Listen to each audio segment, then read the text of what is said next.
오늘 주신 하나님의 말씀 시편 99편 1절에서 5절까지의 말씀, 계시의 말씀을 읽을 때 하나님의 음성을 들으시기 바랍니다.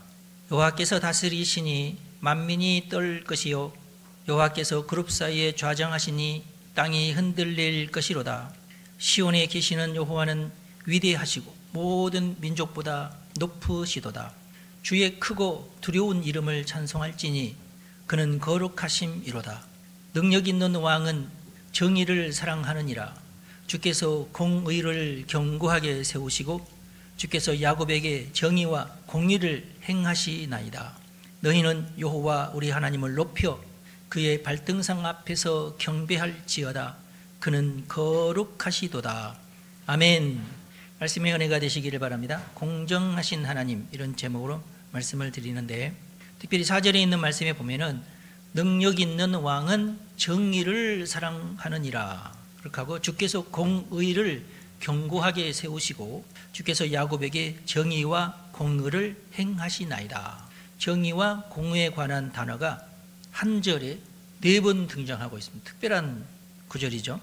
그래서 오늘은 하나님에 대해서 우리가 말씀을 전하는데, 공정하신 하나님에 대해서 말씀을 전하도록 하겠습니다.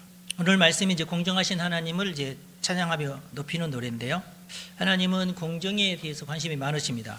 성경에는 공정 또는 정의, 의, 정당성, 공평함, 공의, 법 또는 판례, 조례, 권리, 이런 식으로 번역이 되는 단어는 딱 2가지인데요. 그 2개밖에 없는 단어인데 문맥에 따라서 번역하는 자가 이렇게도 번역하고 저렇게도 번역을 합니다. 2 단어인데요. 첫 번째 단어는 체다카라는 단어인데, 채택이라고도 기록이 되는데, 이 단어는 하나님의 성품, 그리고 그의 백성들이 정의롭고 의롭게 행동하도록 하나님께서 바라시는 기대감과 연결이 되는 그런 단어들이에요. 의인이라는 말도 이 단어에 속합니다. 그 다음에 2번째 단어는 이제 약간 이제 법적인 용어인데, 미슈파트라는 단어가 있는데, 판단한다, 정의에 관해서 조례나 법, 결정, 권리, 이런 뜻으로 사용이 됩니다. 체다카는 157회, 체데크는 118회, 제가 콩코던스를 보니까 미슈파트는 421회. 미슈파트가 어떻게 보면은 체다카보다 훨씬 더 많이 사용이 됐어요. 그러면 이 단어가 주로 이제 우리가 이제 표현을 할 때는 사랑과 공의 이렇게 표현을 하거든요. 그러면 사랑이라는 단어하고는 어떤 차이가 있느냐? 사랑이라는 단어를 제가 헤세드, 많이 알려져 있는 헤세드를 제가 찾아봤더니 헤세드는 구약 성경에 247회예요. 그러면 미스파트는 421회니까 미스파트하고 또 체다카하고 또 연결되어 있으니까 2개를 합하면은 거의 사랑이라는 단어보다는 3배 이상을 공정이나 공의, 정의, 의 이런 데 사용을 했어요. 빈도수가. 성경이 많이 어떤 뭐 인칭대명사나 그런 거 빼고 어떤 명사로서 또는 어떤 형용사로서 아주 중요한 어떤 단어 중에서 성경에서 가장 중요한 단어가 뭐냐 했을 때는 사랑과 공의거든요. 그럼 이 2 단어만 봐도 사랑보다는 공의가 3배나 더 많이 기록이 됐어요, 성경에. 그만큼 우리 하나님은 공의에 대해서 관심이 아주 크시다. 사랑의 종교 기독교에서 성경만큼은 공의가 더 많다는 사실, 저도 좀 놀랐어요. 비등비등 할 거다는 생각을 했었는데, 우리는 그렇게 생각하고 있는데, 그거보다는 하나님은 공의에 더 큰 관심이 있으시다. 그래서 이 정의나 공의나 의, 이런 것은 우리 하나님과 아주 깊이 관계가 되는 말씀, 이렇게 우리가 생각할 수 있어요. 일단 성경의 기본적인 어떤 그 분위기는 뭐냐면, 하나님이 공의를 요구하세요. 공의를 명령하시고 공정하게 살라, 의를 행하라, 이걸 하나님이 요구하십니다. 하나님 쪽에서 요구하십니다. 뭐 여러분들도 하나님의 형상이잖아요. 여러분들을 의가 좋아요, 불의가 좋아요? 뭐 당연히 의가 좋죠. 누군가가 나한테 부당하게 대접하면은 나는 굉장히 화가 나죠. 왜 나는 차별 대우하느냐? 나는 좀 공정하게 대해달라.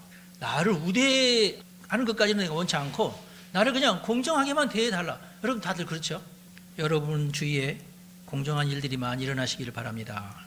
왜 그러냐면 우리가 하나님의 형상으로 만들어졌잖아요. 우리의 영혼은 하나님의 영혼을 닮았잖아요. 그래서 우리 하나님께서 우리에게 그런 하나님의 심성을 불어넣어 준 것은 확실한 거예요. 그리고 하나님께서는 또 자유로우신 분이시고 뭔가 권한이 있으신 분이기 때문에 우리도 하나님을 닮아서 우리에게도 고난을 주시고 자유를 주셨어요. 네 마음껏 해라. 네가 원하는 대로 해라. 다만 공의를 행해라. 불의를 행하지 말고 그러셨어요. 그러니까 우리는 하나님의 어떤 형상을 쏙 빼닮았다는 것은 우리 몸이 하나님의 형상을 쏙 빼닮았다는 것보다는 우리의 영혼이 하나님의 영을 쏙 빼닮았다고 우리가 생각하면 될 것 같아요. 그리고 하나님께서는 명령을 하셨죠. 너희들은 다스려라. 세상을 다스려라. 세상을 정복하고 지배해라. 너희의 뜻 아래에 두어라. 너희들이 마음대로 너희의 주권으로 그것을 다스려라. 그렇게 하셨으니까 이건 그냥 우리 사람들은 이제 하나님의 대사다 이렇게 생각하시면 될 것 같아요. 그리고 이제 이스라엘 민족을 특별하게 선택을 하시고 그들에게 십계명을 주시면서 너희들이 해야 될 것, 하지 말아야 될 것 분명하게 이렇게 갈라놓으시고 이대로 해라. 이대로 하면 내가 너희들에게 복을 주겠다. 이대로 행하지 않으면 내가 너희들에게 벌을 주겠다. 분명하게. 이건 또 하나님의 자유이며 통치죠. 하나님도 다스리십니다. 우리 물론 이제 많은 부분 우리에게 권한을 위임하시는 것도 많아요. 네. 부모 되신 여러분들은 여러분의 자녀를 다스리는 권한을 부여받았잖아요. 하나님께서 시집을 그렇게 하지 말고 그러시지 않잖아요. 우리가 우리 스스로 어떻게 해야 될까를 결정을 하고 그렇게 행하죠. 네. 어떤 위임 받은 것이 있어요. 물론 남의 자식까지 내가 그렇게 할 수는 없지만 내 자식은 그렇게 할 수 있는 권한을 우리 주셨잖아요. 우리는 좀 한정된, 하나님도 한정되셨어요. 우리에게 주셨는데 사사건건 우리를 간섭하지는 않으셔요. 다만 하나님은 방법이 있으시죠. 복을 주시기도 하고 벌을 주시기도 하면서 어떤 우리의 결정이나 우리의 어떤 자유의지에 대해서 뭔가 하나님 나름대로의 또 방법을 가지고 지혜로우시고 전능하신 분이시니까 우리를 다스리고 계십니다. 그리고 어떻게 하는 게 지혜다, 이렇게 하는 게 제일 좋다 하는 지침서도 우리 하나님께 주셨어요. 그게 이제 성경 말씀이죠. 그래서 우리가 지침대로 우리가 행동을 하면은 탈이 나진 않아요. 행복하게 되고. 그런데 그 중에서 그 지침을 주셨는데 아주 중요한 지침이 뭐냐? 사랑의 지침도 있지만 공의의 지침도 있다. 공정해야 된다. 정의로워야 된다. 의롭게 살아야 된다. 선하게 살아야 된다. 올바르게 살아야 된다. 올바름에 관한 지침을 주셨어요. 뭐가 올바른 거다. 이것은 올바른 거고 이것은 그른 거다. 나쁜 거다. 이것은 선한 거고 이것은 악한 거다. 이런 지침을 하나님께서 우리에게 주셨어요. 그래서 우리는 하나님께서 주신 지침대로 그대로 살면 복을 받습니다. 그런데 이제 어떤 특정한 사람에게는, 특별히 이제 다스리는 사람에게는 공정해야 될 책임을 더 많이 지워 주셨어요. 한 가정의 가장이 가지고 있는 어떤 그 책임보다 그 나라의 대통령이 가지고 있는 책임이 더 무겁습니다. 그래서 가장은 할 수 없으나 대통령은 할 수 있는 것이 많아요. 나라 전체를 책임져야 되니까. 그래서 그 나라가 정의롭지 못하다, 그것은 그 대통령의 책임입니다. 대통령이 가진 권한으로 그런 것을 다 행사를 해야 되는데 놀고 있으면 방치하는 거잖아요. 거기에 대한 책임도 따르고 그래요. 제대로 된 결정을 내려야 돼요. 결정을 어떻게 내리느냐에 따라서 공정할 수도 있고 그 나라 전체가 막 흔들릴 수도 있고 그래요. 전쟁하기로 결정을 했느냐 안 했느냐에 따라서 이건 달라요. 그건 국민들이 결정하는 게 아니라 최종적으로는 대통령이 그런 걸 결정하죠. 그래서 우리 하나님은 정의에 대해서 관심이 많으십니다. 그리고 하나님이 만드신 이 세상이 평안하고 복되기를 원하세요. 평화스럽기를 원하십니다. 행복하기를 원하세요. 그래서 정의라고 하는 것은 복과 평안과 아주 밀접한 관계에 있고 아주 필수 불가결한 조치가 바로 공의에 관한 조치들이다. 그렇지 않으면 세상은 혼란에 빠지게 돼 있고 사건 사고가 발생하게 돼 있고 사람들은 붕괴할 것이고 악은 창궐할 것이고 그렇게 되겠죠. 하나님은 지금도 여전히 통치하시는 분이십니다. 다스리시는 분이시다. 그리고 심판하시는 분이시다. 여전히 그렇습니다. 우리 하나님의 심판은 가장 적절하고 가장 공의로운 심판이시고 가장 합리적이시고 그리고 가장 지혜로운 통치가 되십니다. 그리고 우리가 이것을 믿어야 돼요. 여전히 오늘도 통치하십니다. 그러나 우리 하나님의 통치는 사람의 자유나 어떤 권리, 이런 어떤 권한, 이런 것들을 해치지는 않으세요. 적절하게 하나님께서 하십니다. 하나님은 비록 죄인이지만 그에게 오래 참으시기도 하시고 그리고 그를 불쌍히 여기시기도 하시고 죄인이라고 해서 죄 지었는 대로 바로바로 쳐다나가라 그러시지도 않아요. 오래 참아주시고 기회를 더 주시고 심지어는 보살펴 주기까지 하시고 그렇지만은 이건 아니다. 이건 여기까지가 한계인데 이거 넘어가면 너는 이제 벌 받는 거야. 근데 그 한계를 넘어가면은 바로 하나님께서 벌을 주시고 그러셔요. 그게 하나님의 공의십니다. 반드시 형벌을 내리시는데 누구에게는 조금 유예가 되거나 감해 주시거나 그러면 회개하는 자, 겸손히 회개하는 자는 하나님께서 봐주신다. 뭐 여러분들도 다 그렇죠. 이놈 도저히 오늘 한 대 맞자 그러는데 울면서 아이고 잘못했어요 이러면은 세대 때릴까 한 대만 맞고 이러는 거 아니에요? 하나님도 다 그렇게 하신다. 우리 하나님은 또 법정을 운영하시는 분이시기도 합니다. 우리 하나님은 우리의 상상력을 뛰어넘으시는 방법으로 법정을 운행하세요. 훌륭한 재판관이십니다. 훌륭한 재판관이시며 통치자이시며 행정관이세요. 우리 하나님께서 운행하시는 거 보면은 정말 잘하세요. 이 세상에서는 우리가 이제 법정 만들어 놓고 3심 제도를 이제 예를 들어서 1심에서 재판관이 잘못 판단했으면 2심에서 정확하게 더 판단하고 그것도 안 되겠다 그러면 3심까지 가가지고 판단하는데 대부분 1심에서 끝나면 좋은데 이제 악랄한 사람들은 계속 3심까지 끌고 가려고 하죠. 그래도 우리 하나님의 심판을 믿으시기 바랍니다. 재판에까지 이르지 못하는 불의한 일 너무 많아요. 세상에는 누군가 고소하지 않으면은 또 검사가 기소하지 않으면은 다 범인도 다 미꾸라지처럼 다 빠져나가는 세상입니다. 그러나 우리 하나님의 눈에서 벗어나지는 못. 이 사법제도가 분명히 있긴 있지만은 비리도 많고요. 그렇지만은 하나님의 눈을 벗어나는 사람은 없다. 하나님 앞에서는 완전 범죄가 있을 수 없습니다. 그리고 하나님의 판단이 제일 공정하십니다. 그리고 지혜로운 판결을 내리십니다. 여러분 이걸 믿으시기 바랍니다. 우리 하나님은 올바름에 대한 분명한 기준을 가지고 계세요. 이게 올바르다. 아니다. 이것은 잘못된 거다. 오늘날 이제 이 기준을 무시하는 정책들이 너무나 많이 발생을 하고 있고 그것 때문에 부작용이 많이 생기고 있잖아요. 안타깝습니다. 오늘날의 이런 부작용은 어디서부터 시작됐느냐 하면은 2차 세계대전이 끝나고 나서 공산주의자들이 자신들의 혁명이 실패했다고 판단을 하고 그럼 우리의 혁명이 왜 이렇게 실패했느냐 이렇게 자숙하면서 이 원인이 뭔가 하고 따지다가 결국은 어디서 막혔냐면 성경에서 막혔어요. 공산주의자들의 판단입니다. 그럼 성경의 가치를 무너뜨리려면 어떻게 해야 될까? 이걸 깊이 또 연구하다가 첫 번째로 가정을 해체해야 된다. 가정을 무너뜨려야 된다. 두 번째는 교회를 무너뜨려야 된다. 이렇게 됐어요. 그래서 그 이후로 신공산주의자들의 목표는 가정과 교회를 무너뜨리는 데에 집중을 하기 시작을 했어요. 그게 오늘날의 PC주의로 드러나는 것입니다. 하나님의 공정을 가장 해치려고 하는 자들이 지금 현재의 신공산주의자들의 계략이다. 굉장히 오래됐어요. 이 계략이. 2차 세계대전이 끝나면서 시작이 됐는데 오늘날에는 이게 전 세계를 지금 위협으로 몰아넣고 있지요. 굉장히 악마적인 해석이죠. 그래서 성경에서 혐오하는 것들을 집중 공격하기 시작했는데 성경에서 혐오하는 것들 중에서 제일 지금 효과적인 방법이 뭐냐? 동성애자들을 돕자. 동성애자들을 그들이 좋아해서가 아니에요. 그렇게 해야 성경의 가치가 무너질 수 있다고 생각해서 동성애자 논란을 이렇게 세운 겁니다. 이 법을 찬성하는 사람들도 동성애자 만나라고 하면 절대 안 만나요. 동성애자 좋아하지도 않습니다. 그런데 그 사람들을 도와서 성경의 가치를 무너뜨리려고 하는 거죠. 그 다음에 불법을 저지르는 자들에게 관대합니다. 봐줘야 된다. 이 사람이 이렇게 불법을 저지르는 이유는 가난해서 그렇다. 이 사람이 이렇게 불법을 저지르는 이유는 부당한 대우를 받아서 그렇다. 이런 식으로 불법을 용인해요. 그렇게 하고 이교도들에게 관대합니다. 기독교는 비판하면서 기독교를 제일 공격하는 종교가 사실 불교도 아니고요, 유교도 아니고요, 이슬람교입니다. 전 세계적으로. 그러면 이 사람들은 이슬람교에 대해서는 엄청나게 관대해요. 지금 유럽에서 지금 겪고 있는 게 전부 이슬람에 대해서 관대하기 때문에 생기는 일들이. 그리고 또 이렇게 얘기합니다. 하나님의 뜻에 순종하는 자들은 독선적인 자들이다. 무자비하고 약자를 돌보지 않는다. 그렇게 선동을 해요. 이들은 동성애자들을 돌보지 않고 이민자들을 돌보지 않고 이교도들에 대해서 적대적이고 그리고 현재는 마약 중독자들에 대해서 이 사람들은 싸늘하고 흑인이나 여성들에 대해서도 이 사람들은 아주 나쁜 짓을 하는 사람들이다. 이렇게 이제 여론을 만들어요. 사실 그렇지 않아요. 전 세계의 기독교인만큼 흑인에 대해서 관대한 사람들도 없고요. 여성들에 대해서 관대한 사람들이 없어요. 사실 그렇습니다. 그런데도 그렇지 않다고.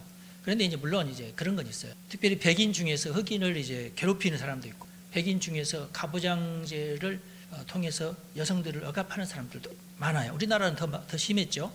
그래서 이 사람들은 이 가부장제를 굉장히 공격을 해요. 왜 아버지가 가정의 주인이냐? 엄마가 돼야지. 요즘에는 그게 너무 오래도록 우리나라에서 그게 이제 우리나라에서는 70년대부터 시작을 했거든요. 벌써 지금 50년이 지금 지났잖아요. 그래서 지금 여러분의 가장은 누구십니까? 다 엄마입니다. 엄마가 아닌 가장의 엄마가 아닌 가정이 있나요? 그 가정은 불행한 가정이 되고 평지풍파가 일어납니다. 가장 자리 가져가라고 그래. 냅둬 괜찮아. 중요하지 않아. 누가 가장인지가. 요즘 드라마 보세요. 다 주인공이 여자들입니다. 남자들은 다 그냥 꽁무니 따라다니는. 옛날에는 안 그랬어요. 지금 다 그래요. 저는 그게 절대 불만스럽거나 그러지도 않아요.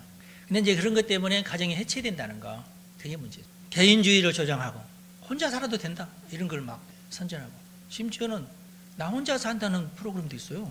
진짜 혼자 살아, 그것도 행복하게 살아, 그걸 막 이렇게 조장을 해.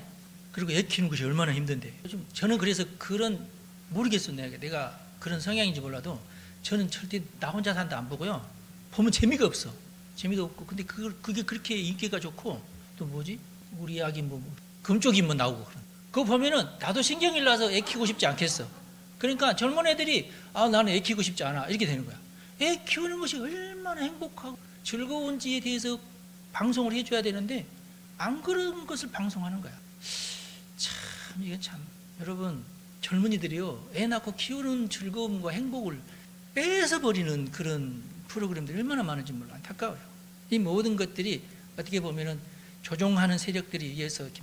그래서 어떤 사람이 그런 어떤 좀 가정을 파괴하거나 어떤 여성주의를 부추기거나 이런 내용들을 방영하는 방송사들이 어디냐 봤더니 MBC가 제일 많이 한대, 그런 것들을. PC적 어떤 그 프로그램들을. 요즘 미디어들은 이런 사상을 기초로 해가지고 신공산주의 사상을 기초로 해서 만들어낸 콘텐츠들이 굉장히 많아요. 우리 하나님은 대표자를 세워서 그 나라를 다스리게 했는데요, 우리나라 같으면은 행정부, 입법부, 사법부 이렇게 둬가지고 3명의 대표자들을 이제 세워서 그 나라를 다스리도록 하죠. 그래서 이 신공산주의자들은 특별히 입법에 특별히 더 관심을 둬가지고, 왜냐하면 법을 바꾸는 것이 최고다 이렇게 해가지고 입법부로 이 신공산주의자들을 훈련시켜가지고 집어넣기 시작을 했어요. 우리나라뿐만 아니에요. 우리나라도 이미 그렇지만은, 우리나라에서는 큰 어떤 세력은 아니지만은 걔네들이 똘똘 뭉치는 바람에 힘이 커진 거예요, 우리나라는. 근데 미국은 굉장히 많다, 그런 사람들이. 제가 누누이 얘기하지만 LGBTQ 또는 다양성, 형평성, 포용성, 또 기후변화 이런 어떤 주제들을 계속 그 미디어를 통해서 맨날 틀기만 하는 이런 얘기 계속 나와요. 그리고 이런 정책으로 나라를 다스리도록 그렇게 이제 몰고 가죠. 근데 이제 들어서 이것이 이제 큰 이슈가 되었어요. 왜냐하면은 그런 정책들이 나라를 망가뜨리고 있거든요. 이번에 특별히 LA 산불 예를 들고, 많은 사람들이 이 LA 산불이 그냥 자연재해가 아니다, 이것은 DEI 정책의 어떤 실패의 결과다, 기후변화를 자꾸 얘기하면서 준비를 안 하는 것이 큰 문제다, 많은 사람들이 그렇게 알고 있어요. 기후변화가 너무 시끄러운 이슈니까 이번에 LA 산불도 기후변화 때문에 이렇게 일어난 거다 이렇게 생각해요. 그렇지 않대요. 원래 아주 오래전부터 기후변화가 있기 오래전부터 그 LA 지역은 그냥 그 기후였대요. 변화가 생겨서 산불이 일어난 게 아니라 원래 그렇답니다. 그리고 강수량이 해마다 다르대요. 어떤 해는 비가 어마어마하게 오는 해가 있고 어떤 해는 비가 안 오는 해가 있고, 우리나라처럼 이렇게 어느 정도 강수량이 매년 비슷비슷하지 않고 거기는 어떨 때는 심하게 오고 어떨 때는 전혀 안 오고 뭐 이런데요. 그래서 저수지를 많이 만드는 길밖에 없대요. 그래서 사실은 오래전부터 저수지를 많이 만들자고 결정도 하고 저수지를 많이 만들 수 있는 재원까지도 다 마련했는데 어디서 박힌 줄 알아요? 환경주의자들 때문에 산림을 훼손한다고 저수지 많이 만들지만, 저수지를 많이 만들어야 비가 많이 올 때 물을 이렇게 가득 채워놓거든요. 근데 그것이 오래전에 결정됐는데도 여전히 지금 저수지가 만들어지지 않고 있다는 것입니다. 그 다음에 이번에 산불난 지역에 있는 인근에 있는 저수지도 물이 텅텅 비어 있는데 왜 그러냐면, 제가 어제 들었는데 1년 전에 물을 다 빼놨대요. 그래서 왜 뺐느냐, 원래 그 저수지에 물이 가득 차 있는데 그 저수지에 새들이 날아다니면서 오물 같은 거 떨어지면 안 되니까 그 저수지를 이렇게 막아놨대요. 보자기 같은 것으로 이렇게 막아놨대요. 왜 그런지 모르겠어. 그 새가 날아다니면 얼마나 날아다닌다고? 참 이해가 안 되는데 하여튼 그랬대요. 그런데 거기가 찢어졌대요. 일부 구간이 찢어졌대요. 그래서 이 찢어진 데를 꼬매야 된다. 꼬매려면은 사람을 투입해서 일주일 동안 그 꼬매는 작업을 해야 되는데, 꼬매는 작업을 하려고 예산도 다 마련되어 있고 다 계획도 다 세워져 있고, 그래서 그것을 이제 꼬매기 위해서 물을 다 빼야 되니까 일단 물을 다 뺐대요. 그러면 가서 꼬매야 되잖아요. 그런데 환경단체들이 그거 왜 하느냐고 꼬매지 못하게 해가지고 못 꼬맨 지가 벌써 1년이 지난 거예요. 그래서 초기 진압에 실패를 한 겁니다. 물론 이제 5군데에서 불이 나서 한 군데에서 그렇게 한 것이 실패했고, 나머지 4군데는 저수지도 없고 오래전에 저수지를 만들기로 했는데 못 만들고 있고, 예산도 다 책정했는데 그 예산을 실행하지도 못하고 있고, 소방서는 특별히 LGBTQ에 미쳐가지고 이번에 그 소방대장이 소방대원들을 모집해 놓고 LGBTQ 강화하는데 정신이 없대요. 여성 소방관도 막 채용을 하고, 예산도 막 삭감을 해버리고, LA시장이 소방 예산도 막 삭감을 해버리고. 그러니까 한두 가지가 아니에요. 지금 DII나 LGBTQ 관련된 정책이 이 LA를 완전히 망가뜨려 놨어요. 그리고 노숙자들이 그렇게 많은 이유가 뭐냐면은, 노숙자 한 명당 제가 보니까 1인당 한 달에 $850를 지급을 해줘요. $850를 무조건.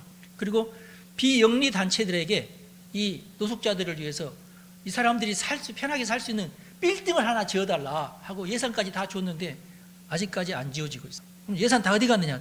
일단 자기들이 다 먹었어. 그런 단체들이 하도 많아가지고 여기서 이렇게 빼먹고 저렇게 해서 빼먹고 다 빼먹었어요. 우리나라 얘기는 안 해. 세월호 얘기 안 하겠어 내가. 똑같아요 지금. 자, 이렇게 산불의 위험이 커지니까 산불이 나기 전에 이미 화재 보험사들이 전부 보험료를 올리기 시작하고 재계약을 안 하기 시작했어요. 그래서 지금 불난 대부분의 사람들이 보험 가입 안 한 사람도 굉장히 많고 지금 다 거지가 됐어요. 이 외에 수없이 많은 규제들이 얼마나 많아요. LGBTQ와 DEI에 관련된 어마어마한 규제들이 많이 있고, 이번에 지금 일주일 사이에 항공사고가 3번이나 났잖아요. 심지어는 군용 헬기가 비행기를 그냥 직선으로 가서 박아버렸어요. 왜 그랬느냐? 조종사가 누구냐? 지금도 조종사가 누군지 밝혀지지 않아요. 이 헬기에 그러면은 관리하는 곳이 어디냐? 했더니 CIA인가? 거기에요. 거기에서 자신들의 어떤 정보를 밝히지 않는 거예요. 조종사가 누군지를 안 밝히는 거예요. 그래서 지금 추측을 하는 거예요. 2가지. 지금 미국 항공청에서 여기서도 마찬가지로 DEI 정책을 실행하는 바람에 흑인 조종사도 넣어야 되고 심지어 지적 장애자도 항공사로 넣어야 된다. 이런 규정이 있어요. DEI 정책 가운데. 형평성을 위해서. 그래서 이제 많은 사람들이 지금 추측을 하는 거예요. 그런 자격이 없는 시험을 쳐서 항공사 되려면 얼마나 유능해야 돼요. 그렇죠? 손이 막 빨라야죠. 급한 순간에 판단력도 빠르고 그래야 되는데 그런 능력이 없는 자들이 아마 DEI 정책 때문에 그 사람이 점수가 떨어지지만 그 사람을 채용했을 것이다. 또는 무인 항공기 실험을 하는 적이 있대요. 무인 항공기를 만약에 시험을 했다라면은 이것도 문제가 되고, 절대 근데 지금 그 관련 기관에서 이 정보를 지금 밝혀주지 않고 있어요. 대부분의 것들이 지금 현재 나라를 혼란시키고 신공산주의에 빠져 있는 자들이 내놓은 엉뚱한 정책들, 이런 걸 엉뚱한 기준들, 엉뚱한 어떤 정의, 새롭게 정의를 막 자기들이 만들어 놓고 이게 정의라고 막 외치고 있으니까 이런 것들. 여러분, 그래서 제가 성경에는 없는 것들, 성경에서 말하는 공의가 진리인데 그거 외에 다른 사람의 생각으로 만든 공의, 이것이 진짜다, 이것이 정의다 이렇게 외치는 것들은 다시 생각을 해봐야 된다. 우리나라도 이게 지금 문제가 돼요. 성경에는요, 취약계층이 부당한 취급을 받지 말아야 된다는 내용이 굉장히 많습니다. 성경에는 끊임없이. 그러니까 죄를 지어서 벌을 받아가지고 취약계층이 됐어요. 그런데 하나님은 그 취약계층에게도 하나님께서는 관심이 많으세요. 이것이 오늘 우리에게 주는 교훈은 뭡니까? 이제는 기독교인들이, 특별히 한국 기독교인들이 정의에 관심을 더 많이 가져야 됩니다. 과거 70년대에는 잘 살아보세요 운동이 일어나서 교회에 와서 복 받아야 된다. 기복주의죠. 복 물론 받아야 되긴 받아야 돼요. 그러나 복 받아야 된다는 그런 말보다는 정의로워야 된다는 말이 성경이 더 많다. 제가 말씀드렸잖아요. 하나님의 관심은 정의에 있다. 그리고 우리가 정말 복 받기 위해서는 우리가 먼저 정의에 앞장서야 된다. 어떤 정의든지. 지금 현재 우리나라를 이렇게 고통스럽게 하고 이 나라를 혼란하게 하는 것은 뭐냐? 사법 정의가 실현되지 않아서다. 법관들이 정의에 앞장서야 될 법관들이 사실은 정의에 앞장서지 않고 있다. 지금 이게 지금 이전 정권에서부터 시작해서 지금 계속 그것이 문제가 됐지 않습니까? 근데 제가 볼 때는 옛날 박정희 정권 때는 우측 법관들이 불법을 많이 행했어요. 과거에는. 그때는 좌측 편에 있는 사람들이 고통을 많이 당했고, 지금은 좌측에 있는 사람들 때문에 우측에 있는 사람이 고통을 많이 당하고 있어요. 서로 치고받고 하는 거죠 지금. 그러나 좌로나 우로나 치우치지 말고 성경에 입각해서 살아야 돼. 절대 봐주거나 그러지 말아요. 그래도 기소 정도가 됐으면 기소 단계로 오지도 않는 것들이 많거든요. 사실은 사소한 것들은 다 그냥 학교장이 알아서 하고 구청장이 알아서 하고 말지, 경찰에서 기소가 되려면 검사로 가야 되잖아요. 옛날에는 검사가 보고 별거 아니다 싶으면은 다 그냥 여야 뭐야 국회의원이 전화 한 통 하면은 네 알겠습니다 봐주고 뭐 이랬잖아요. 그래서 기소 단계까지 가면은 벌써 법정 단계로 들어갈 정도면은 정확하게 어떤 법률에 의한 어떤 심판이 이루어져야 되는데 한 명 혹시라도 잘못된 어떤 판단이 있을지 모르니까 1심, 2심, 3심까지 뒀다면 사법 체계만큼은 정확해야 되는데 지금 우리나라 지금 그렇지 않잖아요. 정말 편파적이고 과거에도 그랬지만 지금도 그러는데 이것은 우리 기독교가 회개해야 될 문제이기도 하고 개신교가 정의에 정말 눈을 떠야 될 때가 이제는 됐다. 그래서 제가 분명하게 여러분에게 선포합니다. 여러분들도 정의에 관심을 많이 가지십시오. 제가 하나님 정의에 관심을 많이 갖는 우리 성도들은 복을 많이 주세요. 제가 그렇게 기도할게요. 근데 이게 성서적인 말이에요. 하나님은 정의로운 자들에게 복을 주십니다. 이 성경이에요. 그냥 성경. 없는 말을 제가 지어내서 이분들은 좀 편파적으로 복을 더 주세요. 이게 아니라 그냥 성경에 돼 있어요. 정의로운 자들에게, 가난하고 불쌍한 자들에게 정의를 행하면 그 사람에게는 하나님께서 복을 주세요. 좀 이 사람이 가난하고 불쌍하지만은 내가 무조건 이 사람들을 주위에서 떠나지도 않았는데 막 도와주면 하나님께 나를 도와줘. 그건 아니에요. 그러니까 돕더라도 정확하게 잘 도와야 돼요. 막 퍼주기식 절대로 그건 아니에요. 마땅히 나도 내 스스로가 잘 생각을 하면서 정말 내가 저 사람을 어떻게 도와야 되는지에 대해서 능수능란해야 돼요. 우리는 단순하게 불쌍한 사람들 다 이루어, 이렇게 거지들 다 이루어, 내가 다 1,000원씩 나눠줄게. 제대로 된 어떤 그 기준으로 내 스스로가 공정하게 살려고 노력을 하고 내 스스로가 내가 닥친 이 문제를 어떻게 해결할까 고민하면서 하나님께 기도하면서 공의로운 삶을 살면 하나님께서 복을 주십니다. 그렇게 돼 있어요. 하나님은 그렇게 하십니다. 공의로운 여러분 하나님께서 복을 주실 줄로 믿습니다. 여러분 공의롭게 사십시오. 그러면 하나님께서 여러분에게 복을 주십니다. 여러분들이 억울한 일 당할 때 하나님에게 기도하세요. 하나님이 도와주십니다. 공의로우신 하나님께서, 자비로우신 하나님께서, 은혜를 베풀어 주시기 원하신 하나님께서 그렇게 몸부림치면서 공정하게 살려고 하는 자를 반드시 도와주십니다. 그리고 내가 사는 이 도시가 정의롭게 운행되기를 위해서 기도해 주시기 바랍니다. 그렇다고 해서 감시자가 되라는 말은 아니고, 그러나 내가 야간 순찰을 막 돌면서 누가 나쁜 짓 하는가 뭐 그러라는 뜻은 아니고, 그냥 내가 내 눈에 보이는 거, 내가 도와줘야 될 사람, 내가 개입해야 될 사건, 우리는 보통 내일 아니야 이러잖아요. 그렇지만은 그러지 말고 빨리 112 신고해가지고 여기 이런 일이 있는데 빨리 와주세요. 왜냐하면 내가 직접 개입하면 그것도 불법이니까 반드시 경찰관이 입회하에 나는 증인이 되고 이렇게 하는 수밖에 없잖아요. 꼭 그렇게 해서 이 땅의 공의가 바로 설 수 있도록 허위신고 이런 거 절대로 하면 안 되시고, 짜고 치거나 절대로 안 되시고, 그렇게만 하신다면 여러분들이 더 하나님께 복을 받으려 믿습니다. 공의를 위해서 나도 헌신해야 될 거 아니에요. 여러분, 우리나라에도 범죄자가 많아지면 정의는 실현되지 않습니다. 하나님이 복을 주시려고 할 수가 없어. 왜냐하면 범죄자가 많으면. 투표를 할 때도 그 사람이 누군지 찾아보고, 내가 투표할 사람이 누군지 찾아보고, 전과가 있는지 찾아보고, 우리가 조금만 더 인터넷으로 검색을 하면은 그 사람의 일이 쫙 나오잖아요. 그럼 투표, 내가 지금 동작구청의 국회의원 내가 뽑는다 그러면 그 사람 이력을 내가 살펴보고, 그러고 나서 이 사람을 찍어야 되겠다. 그렇게 하면서 내가 투표를 해야 되지 않나. 나는 아무개 당 무조건 나는 여기야. 그건 이제는 그러다 보니까 이상한 사람들 다 들어오죠. 비례대표 이런 거 사라져야 될 것 같아요. 대학에서도 오래전에 정말 실력으로만 하던 것이 다 사라지고 무슨 어떤 여러 가지 입학하는 굉장히 많은 루트가 있어요. 그런 거 이제 사라져야 되지 않나. 예를 들어서 농어촌 특례법 이런 거 있잖아요. 지금 요즘에 또 우리나라에서 지금 이슈가 되고 있는 것이 뭐냐, 화교 특례법 이런 거 있어요. 화교들은 중국 사람 아니야. 이 사람들은 별 실력 없어도 서울대학 들어가요. 지금 그런 것들이 굉장히 많아졌어요. 정말 제대로 된 사람을 뽑아가지고 입학시키고 그 사람들을 교육시켜야 되는데 이상한 사람들이 막, 지금 채용도 마찬가지예요. 옛날에는 무조건 실력이었잖아요. 지금 이제 블라인드 그 사람의 성향이나 뭐 이런 거 전혀 알아볼 수가 없고 그냥 소리만 가지고, 심지어는 이 사람이 남성이냐 여성이냐 같은 것도 이걸 하면 안 되고 그런 상황이에요. 지금 이 나라가. 공정이 과연 뭔가, 그게 과연 공정인가. 그래서 우리나라가 정말로 정의로워지려면 어떻게 해야 되는지, 신공산주의자들이 외치는 정의가 절대 정의가 아니다는 것을 우리가 잘 깨닫고 제대로 된 나라가 되도록 우리가 애를 써야 되겠다. 우리가 먼저, 우리 기독교인들이 먼저 앞장서야 되는데, 지금 제가 너무 답답한 것은 총회에서 이런 것에 대해서 다 입을 꾹 닫고 있어요. 알고 봤더니 총회에도 좌파가 너무 많네. 총회에도 지금 그런 상황이에요.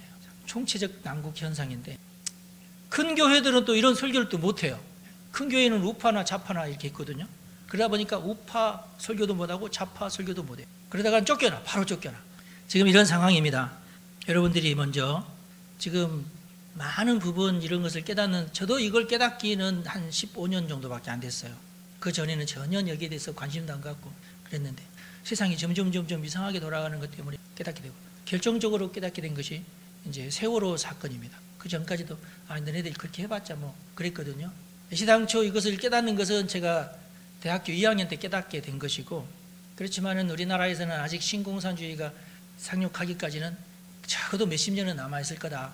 저희 그 대학 교수님도 제가 대학교 1학년 때 막 들어가자마자 무슨 얘기했냐면, 지금 유럽에는 정말 이상한 바람이 불고 있는데 이 바람이 40년 후에는 우리나라에 들어올 것이다. 그렇게 예언을 하시더라고. 그때 당시 제가 이제 20대였으니까 아직도 멀었네. 넉넉히 있었는데 진짜 그분 말씀대로 30년 후에 우리나라에 이렇게 들어오더라고. 들어와서도 저런 식으로 주장하는데 저기에 빠져나간 사람 누가 있을까 그랬는데, 정말로 그 뒤로 내가 이거 좀 이런 것이 정말 들어왔네 하고 나서 한 10년 지나니까 너무 많아지고, 한 20년 지나니까 뭐 너무 많았어요. 세월호 사건이 딱 터지고 나서는 이제 완전히 이게 수면으로 확 부상을 하더라고. 우리가 이제 송내로 간 이후죠. 그때부터 전도가 확 막혔어. 그 전에는 제가 전도지 나눠주면은 다들 이제 받아주기까지는 했거든요. 근데 양복 입고 이렇게 하니까 목사잖아. 목사가 전도지 주면 다 도망가요. 저는 너무 놀랐어요. 세상이 많이 바뀌었어요. 기독교가 막 공격을 당하고 목사들에 대해서 굉장히 그 이상한 어떤 영화도 만들어지고 드라마도 만들어지고, 드라마 속에 일단 무조건 이상한 이단 교회 나오고 이상한 목사 나오고 그런 드라마들이 그때부터 굉장히 많아지기 시작했어요. 그래서 제가 어디 가서 목사라고 어떻게 말 못하는 세상이 돼버리고 말아요. 여러분들 앞에서나 목사지. 그러나 먼저 기독교인들이 성경 말씀에 정확하게 잘 서서 하나님의 정의를 행하면 하나님께서 우리를 도와주실 줄로 믿습니다. 여러분 축복합니다. 기도하겠습니다. 하나님, 우리를 불쌍히 여겨 주십시오. 우리는 종종 하나님의 세우신 법들을 소홀히 하기가 일쑤입니다. 공정하신 하나님, 우리가 자주 공정하지 못했던 것에 대해서 회개합니다. 세계 곳곳이 공정하지 못한 쪽으로 기울어져 가고 있습니다. 하나님의 법이 아닌 사람들이 만든 법을 공정하다고 선전하는 자들이 많습니다. 세속적인 공정이 드디어는 율법주의가 되어버렸습니다. 이 악한 법들이 세상을 어지럽히고 있습니다. 올바른 다스림이 베풀어지지 못하고 있습니다. 양의 탈을 쓴 악한 법이 사람들을 속이고 착취하고 있습니다. 청년들의 소망을 빼앗고 그들의 삶을 파괴하고 있습니다. 미디어는 청년들을 요리사나 가수로만 키우고 있고, 산업 현장의 일꾼으로 키우거나 나라를 지키는 늠름한 전사로 키우거나 도시를 지키는 강력한 경찰이나 소방대로 키우거나 가정을 아름답게 꾸미는 현숙한 여인으로 만들거나 어린이를 길러내고 어린이를 잘 보살피는 현명한 교사로 키워놓지 못하고 있습니다. 아버지, 우리가 회개합니다. 교회는 가정을 지키지도 못했고 젊은이들로 하여금 훌륭한 가정을 세우도록 돕지 못했음을 이 시간 회개합니다. 건강한 정부를 세우는데 힘쓰지 못했던 것도 이 시간 회개합니다. 자비하신 하나님, 이 나라를 불쌍히 여겨주십시오. 하나님의 나라와 그 나라의 공정과 정의에 헌신하는 교회가 되게 해 주십시오.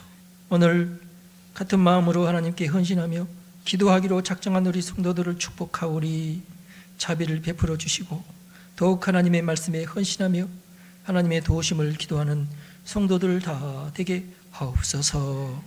우리 주 예수님의 이름으로 기도합니다. 아멘. 여러분 축복합니다.